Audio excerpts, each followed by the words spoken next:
dari kelompok 3, yaitu kelompok manajemen dan konservasi sumber daya air, akan menjelaskan mengenai cara memanajemen dan mengkonservasi sumber daya air yang ada di sekitar kita. Nah, sebelum itu saya perkenalkan anggota kelompok kami, yaitu saya Gusti Sananda Deniza, samping saya Yusri Alia Kamila, dan ini Sapri Danendra, dan yang di sana ada Muhammad Anindra Putra. Nah, teman-teman, kalian tahu nggak ini apa? Apa itu? Bintang. Bunga. Betul.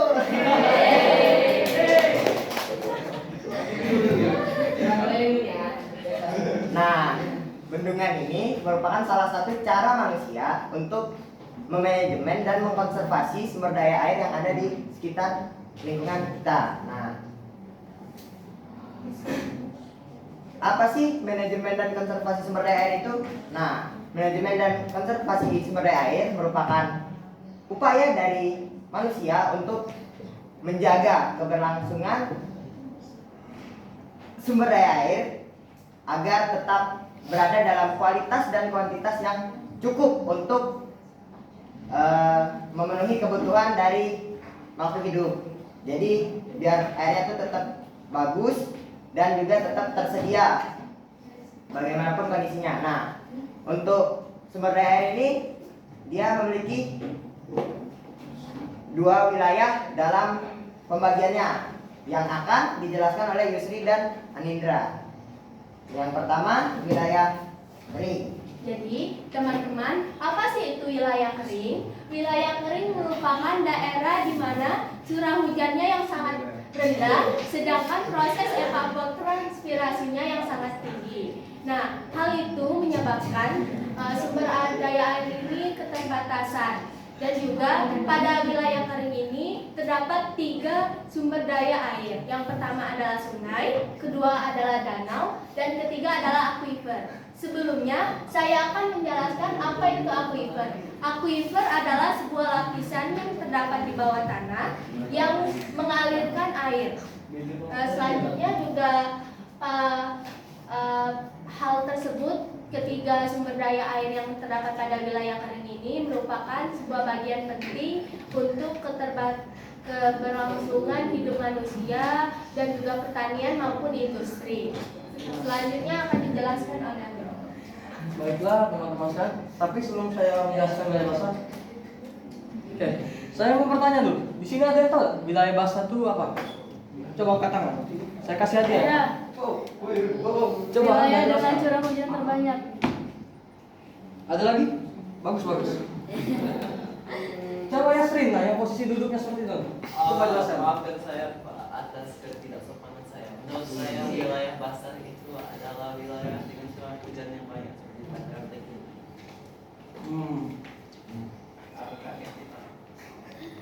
Cukup. Geografi hadiahnya wilayah 100 geografi ya. Oke, wilayah basah. Oh, hujan. Payung dulu. Ini wilayah basah nih curah hujannya tinggi, jadi kita harus sedia payung dulu sebelum hujan. Oke. Jadi wilayah basah ini seperti namanya bisa dibilang curah hujannya itu tinggi.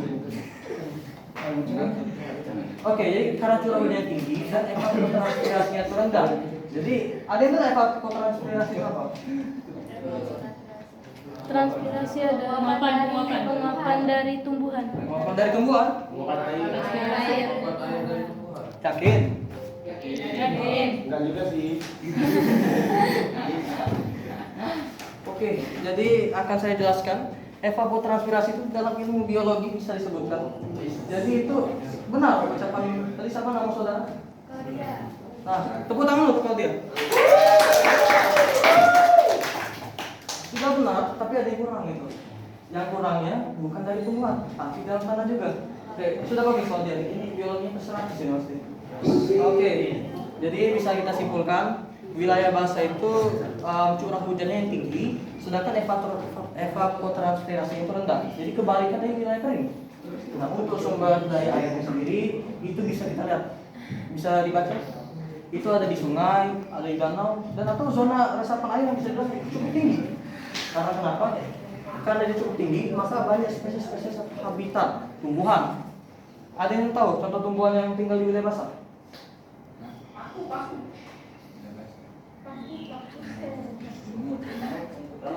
Coba Anda jelaskan. Anda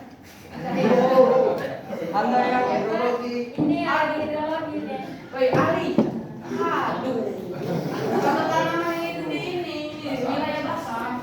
Lumut.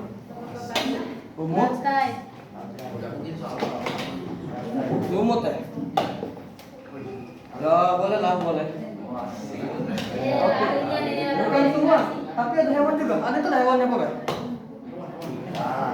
Coba Anda jelaskan. Kalian nggak cuma kamu. Is nih sekalian. Aduh, kacau ini. Kan jelas ikan, wilayah basah ikan. Udah sama kan? Betul. Nah, jadi Wilayah air. oke, langsung saja. Jadi perbedaan antara wilayah kering dan wilayah basah ini kuncinya gini aja. Kalau misalkan muncul di soal-soal, nanti kalau bapak buat soal misalkan wilayah kering itu curah tinggi, EVA rendah. Kemudian kalau untuk yang wilayah kering itu EVA-nya tinggi, curahnya rendah. Jadi paham semua? Oke. Nah, setelah kita tahu apa itu wilayah kering dan basah,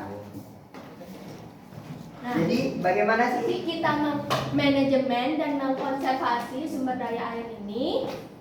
Oleh karena itu, mari kita panggil Nendra 3 kali.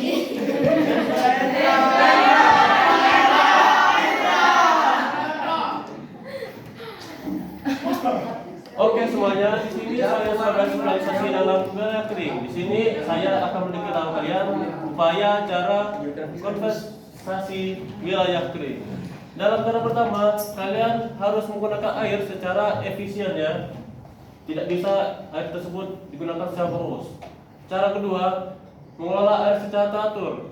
Air tersebut disimpan di mana? Di tempat yang bagus, tempat yang bersih, kualitas bagus yang dapat bertahan lama. Cara ketiga, memelihara sumber daya air seperti bendung, seperti sungai, danau, dan reservoir. Apa sih reservoir itu? Ada yang tahu nggak?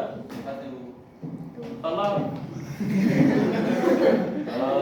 Reservoir itu cadangan sumber daya yang berbentuk liquid. Itu dapat berupa minyak, air, oli, dan lain-lain. Oke, cara keempat, melakukan pembangunan waduk, saluran drainase, dan bendungan. Apa sih drainase itu? Drainase itu tempat penyerapan air yang dapat berupa yang ada di tanah. Tanah tersebut tergantung dengan kepadatannya seperti kita pelajari dahulu ya. Oke, pembangunan waduk. Waduk itu apa? Ada yang tahu nggak? Salah. Waduk itu tempat penampungan air apabila terjadi berlebihan. Jadi kalau airnya berlebihan, air tersebut akan ditaruh di waduk, dan waduk air di waduk itu akan digunakan untuk sawah-sawah dan penggunaan perubahan lainnya. Oke, bendungan. Kurang lebih waduk dan bendungan sama penggunaannya, tapi digunakan tempat yang berbeda. Oke, cara kelima, pengaturan penggunaan lahan seperti penghijauan, pengaturan irigasi, dan perlindungan air. Penggunaan lahan ini harus digunakan dengan baik ya peraturannya. Seperti penghijauan itu seperti hutan-hutan gandus, kalian harus tumbuh tanam bibit supaya penyerapannya akan terjadi dengan baik dan lain-lain. Oke, terima kasih. Saatnya saya lanjutkan kepada Nendra. Baiklah, terima kasih Nendra atas penjelasan. Maaf ya, tadi payung saya rusak dimainin Nendra tadi. Oke, lanjut ke wilayah basah. Simple konsepnya. Ingat aja, P5 itu konsepnya. Jadi di sini pertama ada namanya pembagian dan pengelompokan. Coba Alif Lazwar dijelaskan bagaimana itu. Pembagian dan pengelompokannya di sini. Yang Anda tahu saja.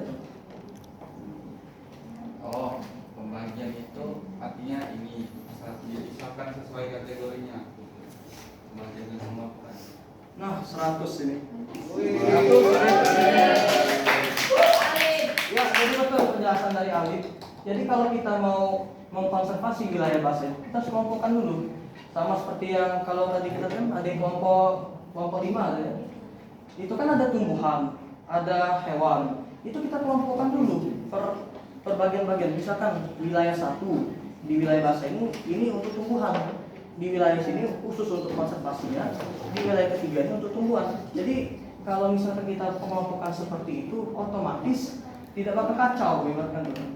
Ibaratkan tuh kalau misalkan yang satu terganggu, maka cukup terganggu di sana, tidak mengganggu lain. Sama misalkan kalau misalkan kita mengelompokkan dalam pembagian tim, nah pasti kita ada per bidang-bidangnya. Kalau misalkan yang satu bermasalah, otomatis yang dua ini bisa mengcover, tidak ikut terpengaruh. Jadi begitu jadi. Nah yang kedua ini ada namanya itu pengaturan muka air. Sesuai namanya, muka air itu kita atur, pengaturan tingkat tinggi atau rendahnya kita atur. Karena kalau ketinggian nanti bisa naik, kalau rendah nanti bisa kurang juga airnya. Jadi seperti itu. Kemudian ada pemantauan muka air. Coba yang pemantauan muka air saya minta ada yang bersedia menjelaskan.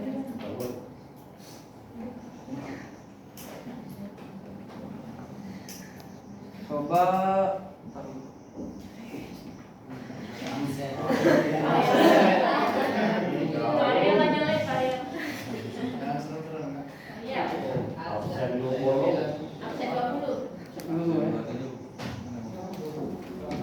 absen 22 Sultan Ashraf.